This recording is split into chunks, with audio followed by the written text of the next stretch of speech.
Donc, je vais vous présenter le projet COPRA pour connaissance et outils pour des démarches préventives et opérationnelles en gestion agroécologique des adventices, un projet que j'ai co-animé avec mes collègues Delphine Moreau et Frédéric Angevin.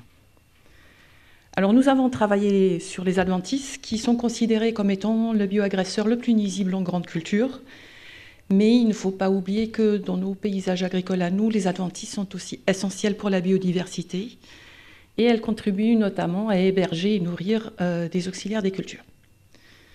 Alors, dans le cadre du plan éco-phyto et donc de la réduction des pesticides, la gestion des adventices est complètement mise en cause, enfin, pas mise en cause, mais complètement transformée, parce qu'au lieu d'avoir une seule technique curative qui est relativement simple et hautement efficace, donc les herbicides, il faut maintenant gérer ces adventices par des combinaisons d'un très grand nombre de techniques qui sont essentiellement préventives, qui ont des efficacités partielles et qui ont des fortes interactions.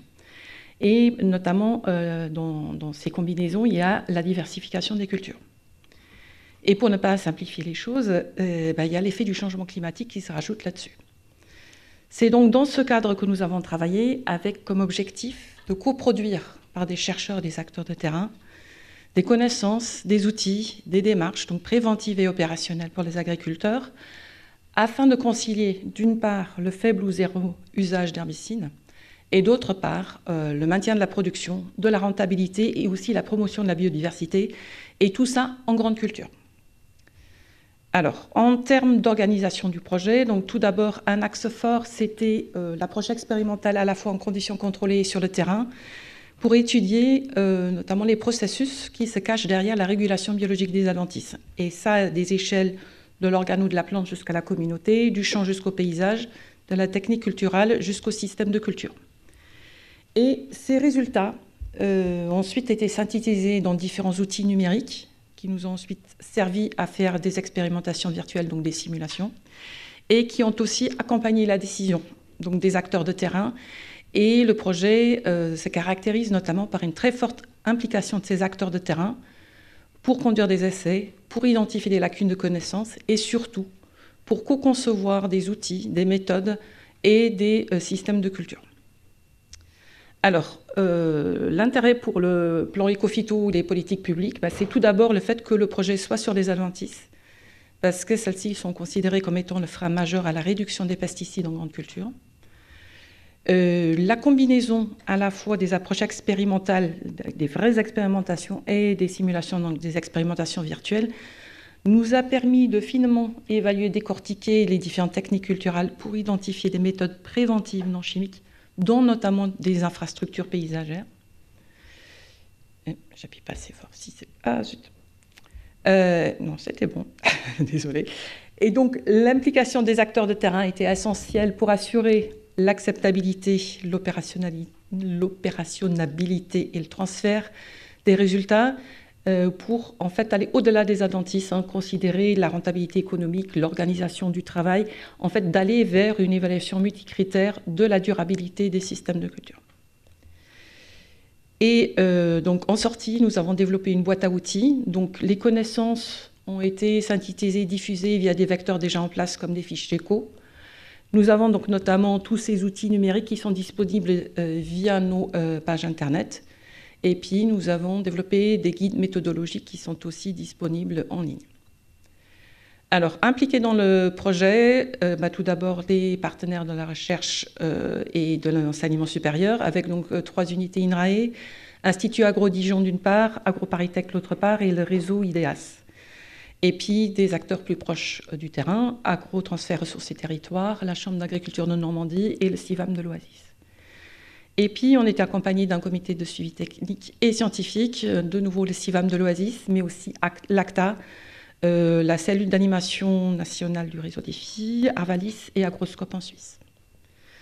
Alors, des exemples de résultats, tout d'abord autour des processus de régulation biologique. Comme premier exemple, la compétition plante-plante pour l'eau qui devient plus importante dans un contexte de changement climatique. Nous avons ainsi identifié en conditions, donc avec des expérimentations en conditions contrôlées, les traits de réponse des espèces au stress.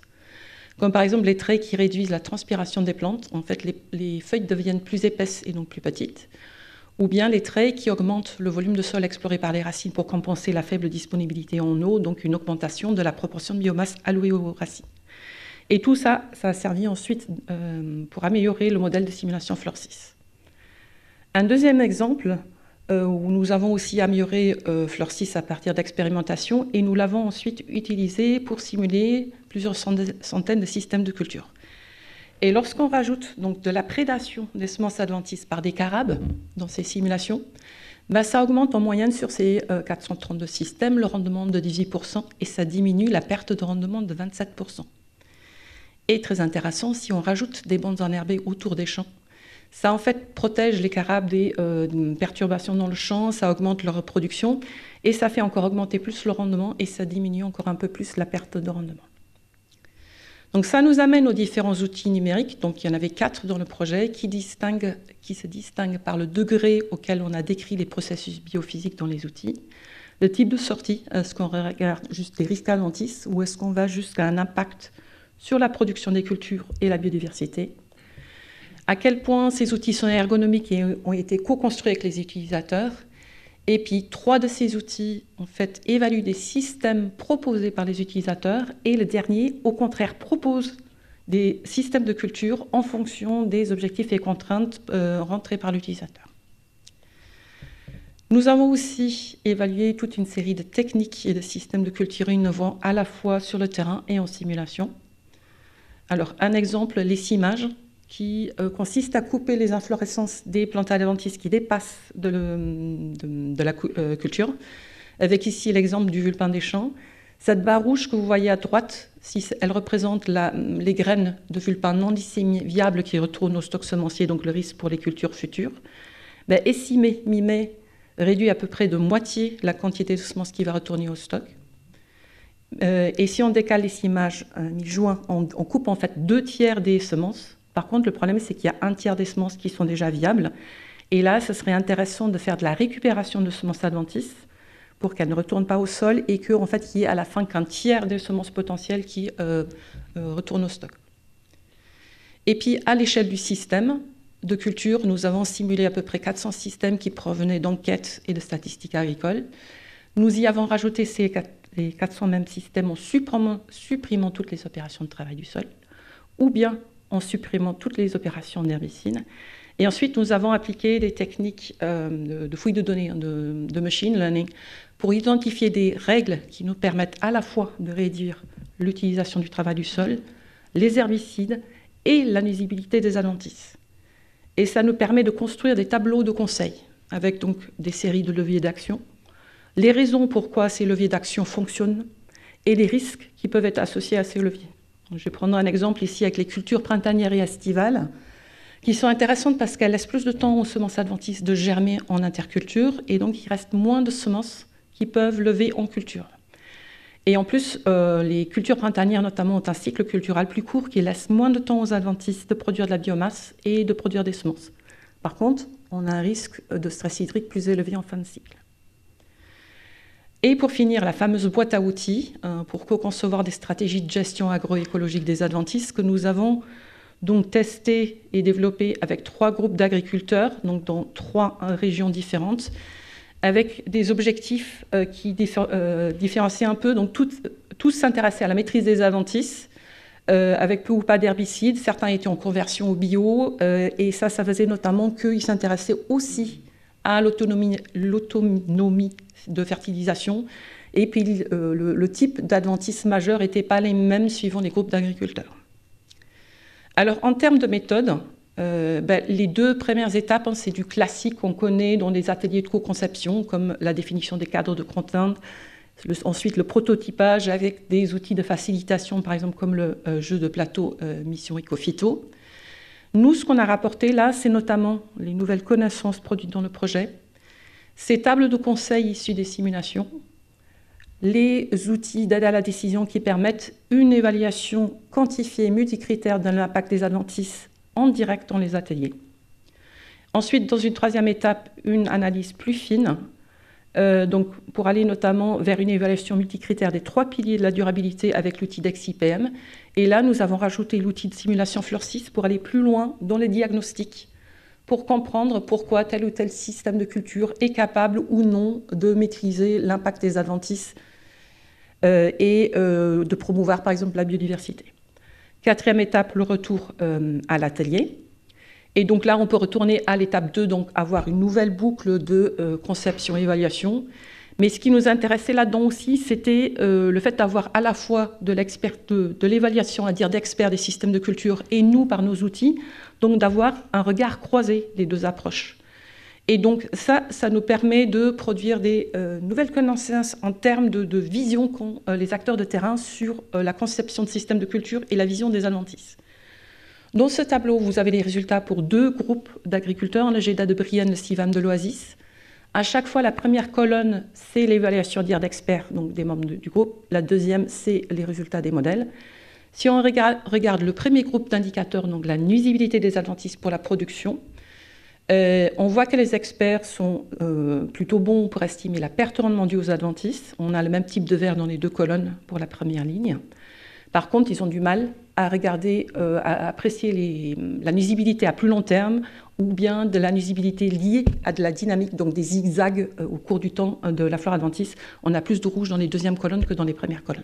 Faut que j'arrête de taper là-dedans. Deuxième type d'indicateur, la contribution des adventices à la biodiversité. Et là, les experts, ils ne savent pas apprécier, estimer ce type d'impact. Et là, les outils numériques permettent d'élargir le point de vue donc des acteurs de terrain pour intégrer aussi la contribution des adventices à la biodiversité.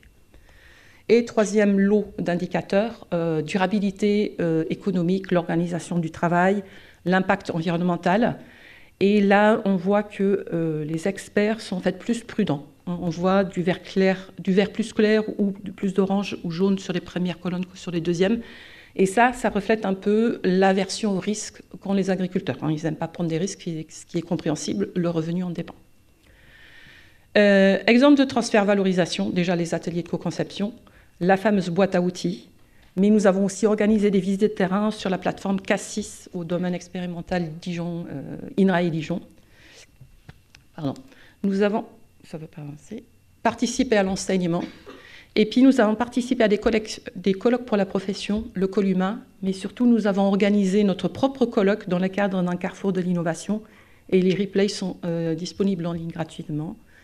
Nous avons sorti un numéro spécial dans la revue Innovation agronomique, qui est aussi disponible gratuitement. Pour terminer, les 2 verrous majeurs que je vois pour le transfert sur le terrain, c'est notamment le transfert des formations que nous avons développées dans le cadre de projets, vers des formateurs autres que nous-mêmes, et puis le service après-vente des outils informatiques après les projets. Les CDD sont plus financés et on est dans la merde, pour le dire. Les questions que vous avez posées, qu'est-ce qu'est le préventif pour nous en termes d'adventices? C'est éviter la reproduction, c'est de faire lever les adventices en interculture, c'est d'éviter la levée en culture. Et ça a des conséquences au niveau de la conception des stratégies préventives. Il faut absolument travailler à l'échelle rotation, ce qui n'est pas évident pour tout le monde. C'est diversifier les cultures et les techniques, ce qui pose un tas de problèmes en termes de filière. Et il faut aussi faire bouger la perception des acteurs, donc du court terme vers le long terme, comme je disais. Ce n'est pas évident, mais aussi de les faire bouger d'une vision « je veux absolument contrôler telle ou telle espèce adventice » vers une vision de « je gère un impact des adventices sur la production et sur la biodiversité ». Et enfin, tout ça fait que c'est très compliqué de chiffrer les bénéfices du préventif sur le terrain. Et c'est donc la perspective, le travail sur lequel on est actuellement en train de travailler. On est en train de simuler les milliers de systèmes de culture du réseau DEFI, extraits via la base AgroSys, avec le modèle de simulation FLOR-6. Et voilà, merci pour votre attention et aussi merci aux participants du projet. C'était un plaisir de travailler avec eux.